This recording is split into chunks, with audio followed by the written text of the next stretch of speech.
రాజ్యాంగం రాసినప్పుడు ఊహించని పరిణామాలు ఆ తర్వాత చోటు చేసుకుంటాయి. దాని పరిష్కారాలే ప్రభుత్వాలు వెతకాల్సినటువంటి అవసరం ఉంది.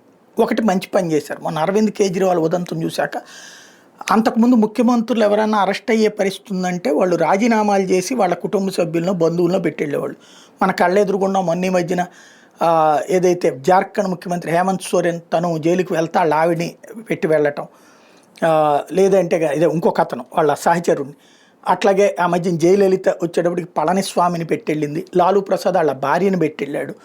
అరవింద్ కేజ్రీవాల్ అట్లా కాకుండా రాజ్యాంగంలో ముఖ్యమంత్రిని తీసే అధికారం లేదు అని చెప్పేసేసి తను ముఖ్యమంత్రిగానే జైలుకి వెళ్ళాడు. అప్పుడు రాజ్యాంగానికి సంబంధించిన లోపం అర్థమయ్యి ఇప్పుడు కేంద్ర ప్రభుత్వం ప్రధానమంత్రితో సహా ఎవరైనా సరే జైల్లో నెల రోజులు ఉంటే పదవి నుంచి తొలగించడం అనేది పెట్టింది. అట్లాగే ఇప్పుడు దీనికి కూడా తేల్చాలి.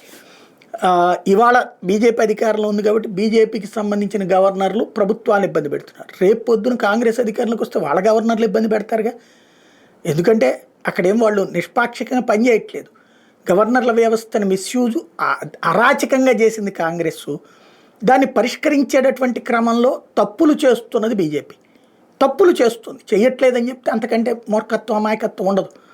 నీకు ప్రభుత్వం ఇచ్చిన బిల్లు రాజ్యాంగ విరుద్ధంగా ఉంది లేదా అనైతికంగా ఉంది, రిజెక్ట్ ఇట్. రెండోసారి పంపిస్తే గవర్నర్ దగ్గరికి ఓకే చేయాలి, లేదు రాష్ట్రపతి దగ్గరికి పంపించాలి. రాష్ట్రపతి దగ్గరికి ఒక నిర్ణీత సమయం పెట్టుకో, 2 నెలలు 3 నెలలు. రాజ్యాంగ నిపుణులతో మాట్లాడమని చెప్పు. Maximum 6 months enough. ఆ తర్వాత అంగీకరించు లేదా తిరస్కరించు కూడా. అప్పుడు వాళ్ళు కోర్టులో తేల్చుకుంటారు. అట్లా కాకుండా వీళ్ళ వ్యవహారాలు జోక్యం చేసుకోవడానికి వీలు లేదు అన్నటువంటిది సుప్రీంకోర్టు చెప్పి సుప్రీంకోర్టు నేను అదే అడిగింది. ఓకే ఏంటి మరి అప్పుడు ఎట్లా ఆ బిల్లుల పరిస్థితి? ఎందుకంటే డెమోక్రసీలో ఈ ప్రజల చేత ఎన్నికైనటువంటి సభలకు ఉంది. దానికి ఇప్పుడు సమాధానం చెప్పాల్సిన బాధ్యత కేంద్ర ప్రభుత్వం మీద ఉంది. కేంద్ర ప్రభుత్వం ఆ గడువు ఏదో ఇచ్చింది, ఇంతకుముందే ఇచ్చింది యాక్చువల్గా అయితే 3 నెలల్లో అన్నటువంటిది. అది 3 నెలల్లో అన్నటువంటిది చట్టబద్ధం చేస్తారా అన్నది తేలాల్సి ఉంది ఇప్పుడు.